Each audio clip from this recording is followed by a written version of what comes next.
Assalamualaikum warahmatullahi wabarakatuh. Selamat pagi saudara, berjumpa lagi bersama saya Nova Nugraha dalam program Sapa Jabar yang membahas tema-tema menarik yang terjadi di sekitar kita. Saudara, pencak silat yang sudah ditetapkan oleh UNESCO sebagai warisan dunia tak benda wajib kita lestarikan. Dan di Kota Bandung pencak silat tumbuh dan berkembang dengan baik. Dan hari ini ada gelaran kejuaraan pencak silat tingkat pelajar Piala Wali Kota, Piala Bergilir Wali Kota. Dan kita akan coba berbincang tentang pencak silat ini bersama Wakil Wali Kota Bandung, Kang Yana Mulyana. Apa kabar, Kang? Alhamdulillah baik. Luar biasa, masih semangat ya, Kang? Harus selalu semangat. Semangat. Di tengah-tengah kesibukannya kita akan mencuri waktunya sebentar saja. Kita akan berbincang tentang pencak silat di Kota Bandung. Kang, tanggapannya tentang kegiatan hari ini seperti apa? Ya, Alhamdulillah hari ini diselenggarakan satu kompetisi pencak silat.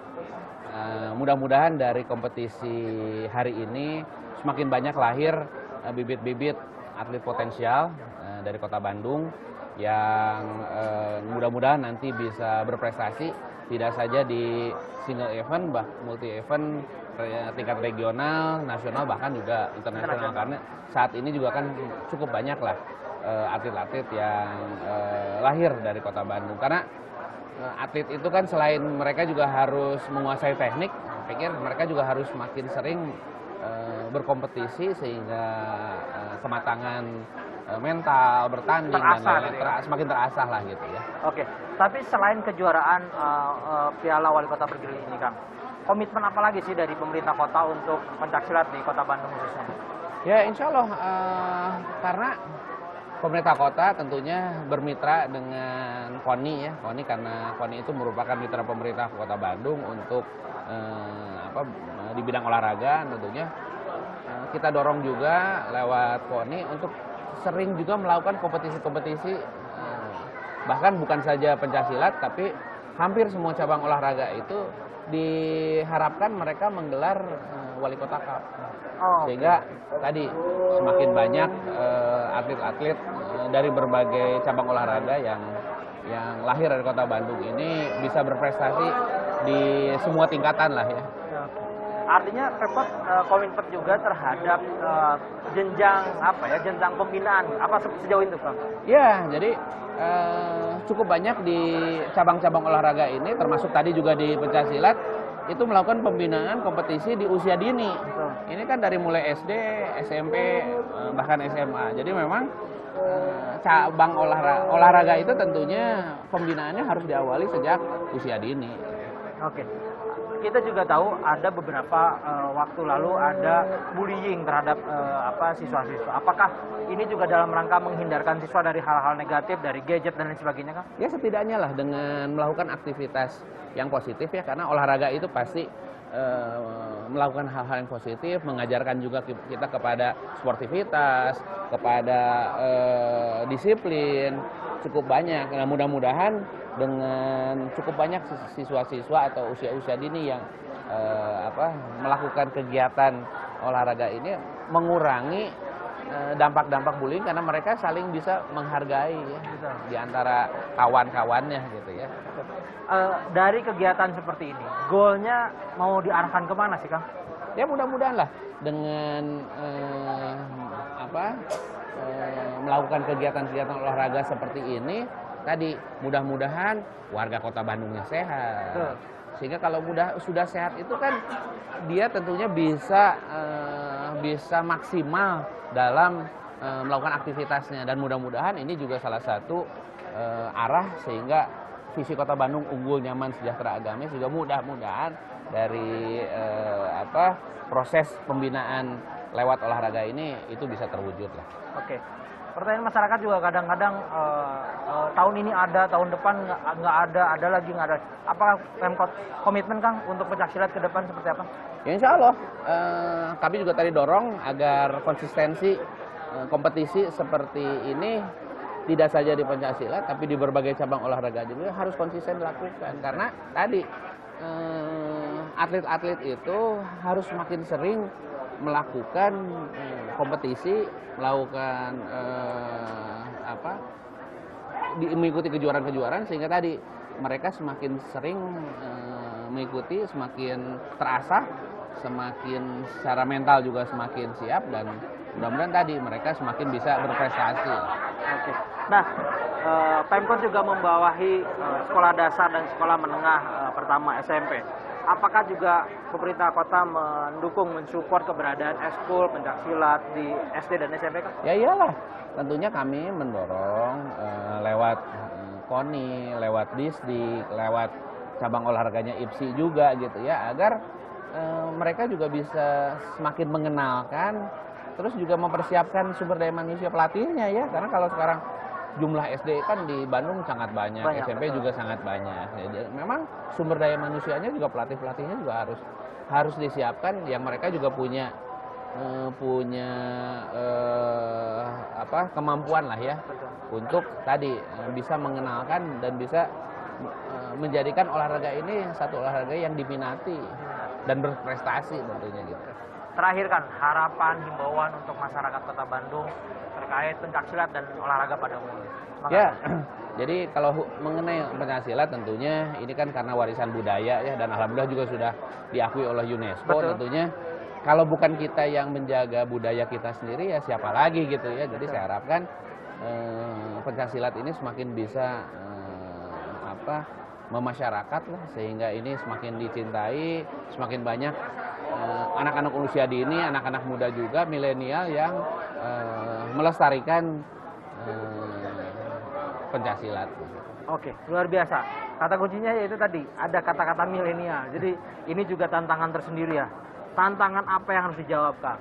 Ya tadi, dengan semakin sering saya pikir pencaksilat itu melakukan eksibisi. Bisa saja sekarang eksibisi seperti demo ya, kayak seperti tadi yang lakukan itu di tempat-tempat keramaian, bisa di sekolah, bisa di mall, bisa di mana gitu ya, sehingga orang juga tertarik gitu ya. Artinya tapi Pemkot mendukung ketika ada di mall? Insya Allah. Kita itu kan lewat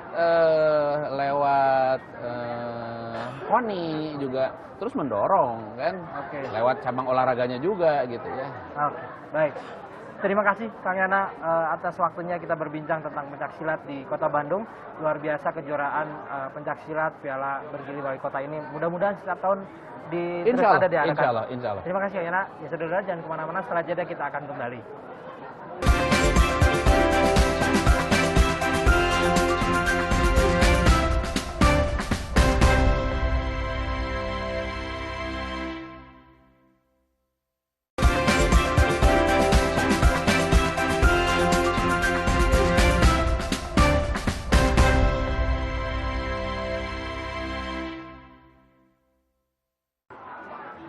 Terima kasih saudara, masih bersama kami dalam program Sapa Jabar, masih membahas tentang kejuaraan pencaksilat tingkat pelajar di Kota Bandung memperebutkan Piala Bergilir Wali Kota Bandung, ada di Universitas Sanggabuana, dan sudah bersama kami di segmen ini yaitu Rektor Universitas Sanggabuana sekaligus Ketua Ikatan Alumni SMP 14 Kota Bandung. Sebagai tuan rumah, memang kejuaraan ini cukup menarik. Kita akan berbincang dengan Pak Dr. Asep Effendi, itu beliau tadi saya sampaikan adalah Rektor Universitas Sanggabuana. Pak Rektor, saya menyebutnya enaknya Pak Rektor biasanya. Ya. Pak Rektor, bagaimana kabarnya? Alhamdulillah, baik. Mudah-mudahan sehat dan semangat terus. Semangat terus? Ya. Masih semangat ya? Masih harus semangat. Masih terus semangat. Pak Rektor, tadi kita sudah berbincang dengan Wakil Wali Kota Bandung, ya, Pak Yana, dan menyambut baik kegiatan yang diselenggarakan di Universitas Sanggabuana. Tapi bagaimana dari tuan rumah sendiri menyelenggarakan ini? Tanggapannya seperti apa? Ya, kami dari Sanggabuana tentu sangat bersyukur bahwa hari ini bisa menjadi tuan rumah bagi kegiatan Fortinizer Championship 2020 yang memperebutkan Piala Bergilir Pak Wali Kota. Tentu ini menjadi satu tugas yang tersendiri, yang berbeda setelah sekian lama kita rutin dengan pembelajaran. Kemudian kenapa Sanggabuana ini tertarik untuk melaksanakan ini? Karena satu prinsip dasar bahwa Sanggabuana lembaga pendidikan yang harus menghasilkan generasi muda yang unggul. Unggul dalam ilmu pengetahuan, unggul dalam prestasi olahraga. Nah, kemudian hari ini kita menyelenggarakan olahraga pencaksilat. Kita dorong anak-anak kita menjadi pesilat-pesilat unggul, baik nasional maupun internasional, tapi tentu karena lahirnya dari universitas harus memiliki kualifikasi akademik yang mumpuni. Jadi 2 gelar akan diraih. 1 gelar prestasi terbaik dalam pencaksilat dan gelar akademiknya harus diraih.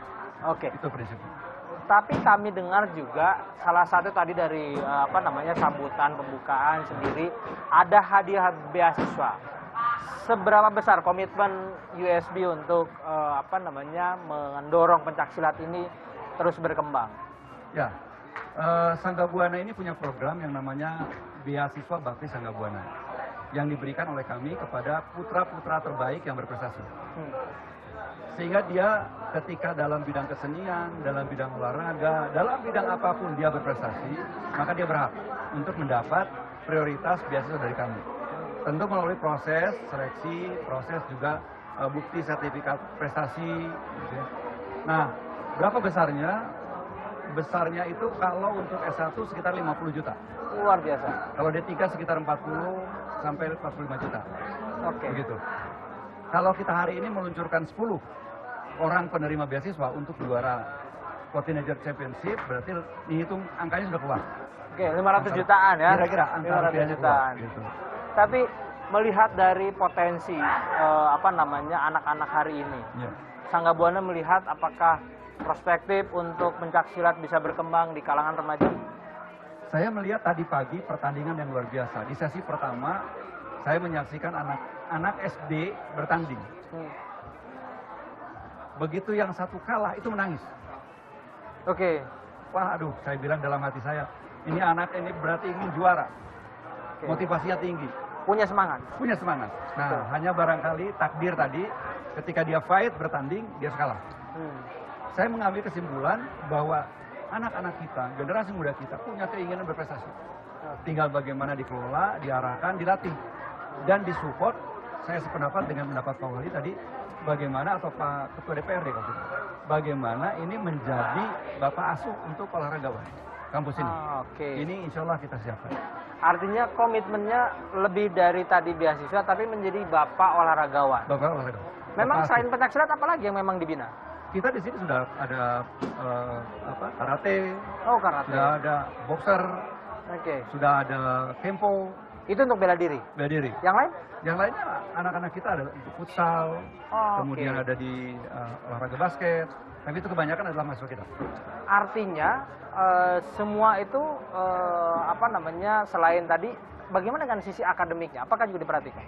Oh iya, tentu ketika kita berbicara tentang bagaimana ekstrakurikuler lah kita sebut begitu, itu berjalan. Kemudian akademiknya ini sudah menjadi salah satu prioritas kita. Bahwa anak-anak tidak boleh terganggu sisi akademik, tapi anak-anak harus berprestasi dalam bidang olahraga itu. Maka kita wadahi dengan dalam bentuk UKM-UKM. Oke. Ini kegiatan mahasiswa. Selain itu juga kita mendorong kegiatan dalam bidang kesenian. Di sini ada Arumba untuk kesenian Sundanya. Oh, oke. Kemudian ada teater. Itu banyak mahasiswa yang berkreasi di sini. Artinya mendorong mahasiswa juga untuk ke arah-arah yang positif, menghilangkan hal yang negatif, Pak ya. Betul, betul. Tapi dari hari ini kejuaraan for Teenager Open Championship 2020, Ya.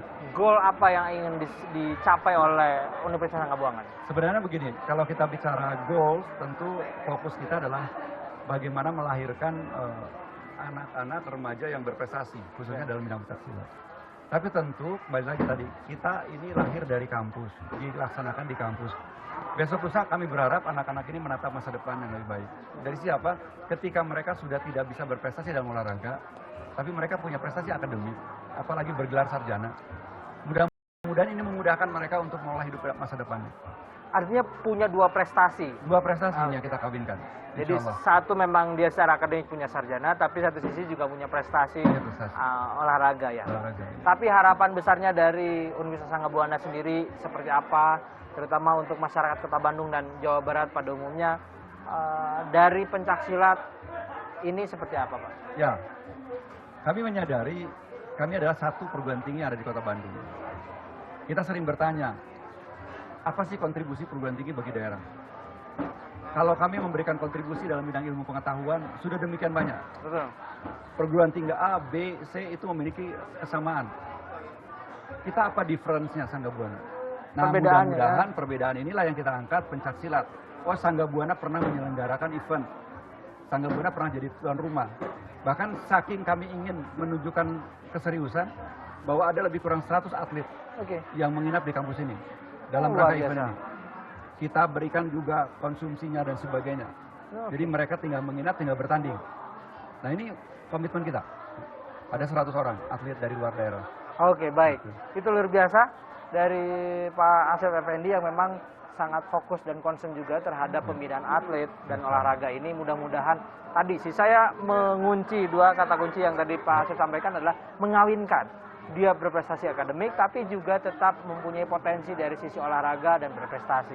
Itu ya Pak Asep. Mudah-mudahan tetap konsisten pada semua komitmen yang tadi dan diciptakan dan kemudian masyarakat juga mengetahui ini lebih jauh supaya memang terus berkembang hal-hal yang bersifat positif Pak Asep. Terus kemudian juga berprestasi secara akademik. Demikian saudara tadi perbincangan kami dengan Rektor Universitas Sangga Buana Pak Asep Effendi, mudah-mudahan bermanfaat. Dan nanti kita akan berbincang dengan narasumber lain. Jangan kemana-mana, setelah jeda kita akan kembali.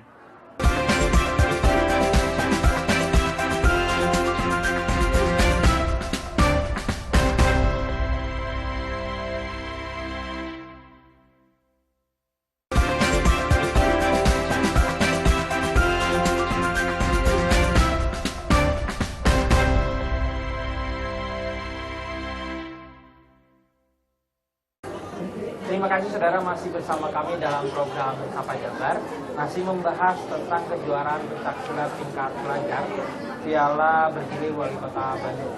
Saudara, jika tadi kita sudah dengan narasumber yang memang cukup berkompeten, dan di segmen terakhir ini kita akan berbincang dengan salah satu peserta dari kejuaraan ini, sekaligus juga atlet ya, jadi katakan atlet. Kita akan berkenalan dulu dengan narasumber kita. Dengan siapa? Nama aku Salsa. Salsa. Satu lagi? Oh, saya Vindra. Vindra. Salsa, ikut kejuaraan ini di kelas apa? Aku ikut tanding kelas D Putri. D Putri. Kalau aku G Putra. G Putra. Nah, kenapa ikutan kejuaraan atau championship ini? Karena kan diundang juga selaku alumni 14 juga biar nambah pengalaman juga sih ya, nambah jam terbang. Jam terbang ya. Kalau siapa tadi? Kalau aku tujuannya buat sama beasiswa sih. Soalnya kan kalau misalnya menang ada beasiswa juga. Ada beasiswa. Ada beasiswa. Jadi ngejarnya beasiswa. Iya, beasiswa juga. Oke, beasiswa. Tapi kita lihat juga kan teman-teman ini masih juga relatif usia berapa sih? 17. 17, sama 17. Dari Padepokan apa? Majalela. Majalela ya. Tajimalela. Tajimalela. Dulu kenapa tertarik pencaksilat? Itu kedua apa? Boleh, salah satu. Kan diajak sama teman, terus lagi lama-lama betah. Lagi orang-orang di dalamnya ternyata Asik-asik gitu ya. Terus kayak makin kesini makin mikir juga kayak kan budaya silat. Siapa lagi kalau bukan kita di Indonesia. Wih, luar biasa. Artinya ini warisan UNESCO, siapa lagi yang akan melestarikan, kalau bukan kita salah termasuk juga teman-teman yang memang ada di Padepokan itu. Dan selain itu juga ternyata asik-asik ya. Kalau Revendra? Kalau aku masuk pencaksilat memang karena basicnya suka olahraga. Sebelum masuk pencaksilat juga masuk Muay Thai sama yang lain, bela diri yang lain lah. Oh, jadi Revendra itu selain pencaksilat senang yang lain itu? Iya. Tapi kenapa sekarang menekuni pencaksilat? Pas masuk pencaksilat itu kalau kata ayah dekat sama agamanya gitu. Jadi selain kita dapat sehatnya, bela dirinya, tapi dekat juga sama rohaninya, agamanya. Oh, oke. Jadi memang selain itu juga ada sisi religiositas yang memang lebih dekat mendekatkan diri pada yang Maha Kuasa ya.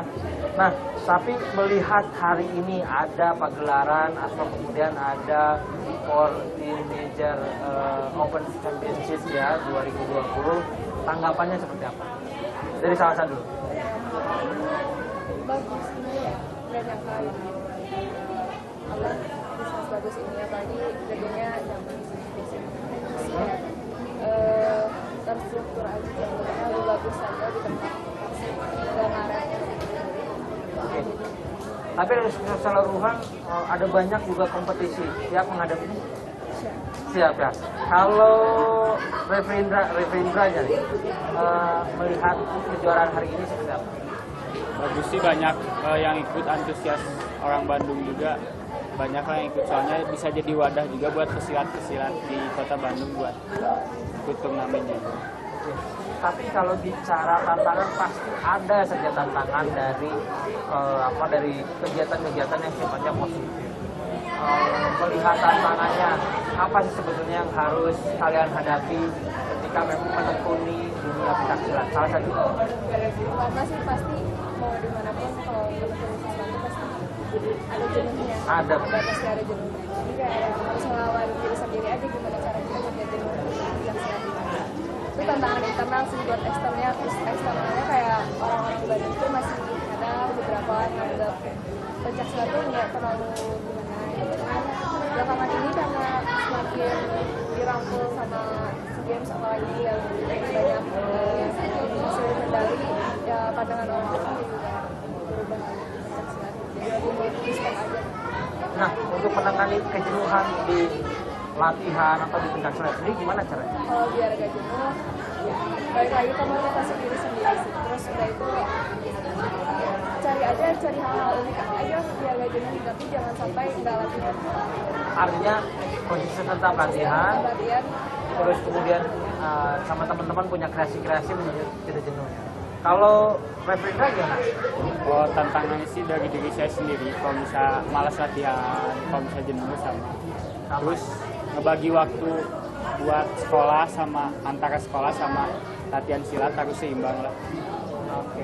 Nah, itu tadi ya, tantangannya adalah ngebagi waktu. Caranya gimana? Caranya sih prioritas sih. Oke. Jadi kalau misalnya sekolah ya jangan sampai karena kita atlet jadi ngeinin sekolah, ngelupain sekolah, tugas jarang dikerjain. Walaupun kita atlet juga, tugas harus tetap dikerjain. Terus latihannya mengganggu belajar nggak sih? Kalau aku enggak sih. Nah, ya. Pulang sekolah ya, artinya dilakukan pulang sekolah. Tapi cara ngebagi waktunya juga tidak mudah ya bagi teman-teman. Terakhir, mengikuti ajang atau kejuaraan ini, apa yang mau dicapai dan diharapkan? Pasti medali emas. Medali emas. Pengen menang ya. Apalagi sama kayak Revin tadi ada beasiswa lagi di sini. Terus sama jalin relasi sih sama yang lain. Apalagi banyak dari perguruan lain. Jadi ya asik. Revin? Sama sih pengen juara juga. Pengen juara. Lawan ada nggak lawan terberat yang kalian tahu? Lawan terberat yang sebelumnya kan udah sebelum ini ikut turnamen juga. Nah, lawan aku tuh ada di sini. Ada di sini. Ada. Menurut aku sekarang itu lawan terberat. Lawan terberat. Tahu strateginya harus ngapain? Tahu. Udah tahu. Lawannya sudah dipelajari ya. Oke. Tapi dari Salsa? Kita masih selain lawan yang kemarin yang ada di pertandingan sebelumnya, diri sendiri juga sama berat badan sih. Oh, berat badan. Tapi dari rekor pertemuan kalian seperti apa? Dengan lawan-lawan yang terberat hari ini? Kalau pertemuannya kemarin sempat dikalahin. Oh, hari ini mau Mau membalaskan ya? Mau balas. Membalaskan. Oke. Terakhir ajakan buat teman-teman yang masih muda untuk pencaksilat seperti apa? Teman-teman di rumah. Revin aja dulu. Ya, Revin dulu. Pesan buat teman-teman yang di rumah sih semoga bisa melestarikan budaya Indonesia, salah satunya dari pencaksilat. Sih gitu aja. Jangan sampai pencaksilat dilupain karena masuknya budaya luar. Oke. Salsa? Sama sih kayak ayo ikut pencaksilat gitu. Pencaksilat keren. Apalagi keren lah tuh emang. Oke. Kata terakhir yang menarik dari Salsa adalah dari Revin tadi, pencaksilat itu adalah warisan dunia tak benda dari UNESCO. Siapa lagi yang bukan melestarikan kecuali kita. Dari Salsa adalah tadi pencaksilat itu keren. Jadi dari kedua itu saya pikir menjadi cerminan dan inspirasi bagi kita bahwa pencaksilat juga terus kita lestarikan dan pencaksilat itu keren. Itu tadi closing statement dari kedua narasumber kita dan cukup menarik, saudara. Terima kasih sudah menemani kita selama 30 menit. Saya Novan Nugraha dan kru yang bertugas mengucapkan terima kasih dan sampai jumpa.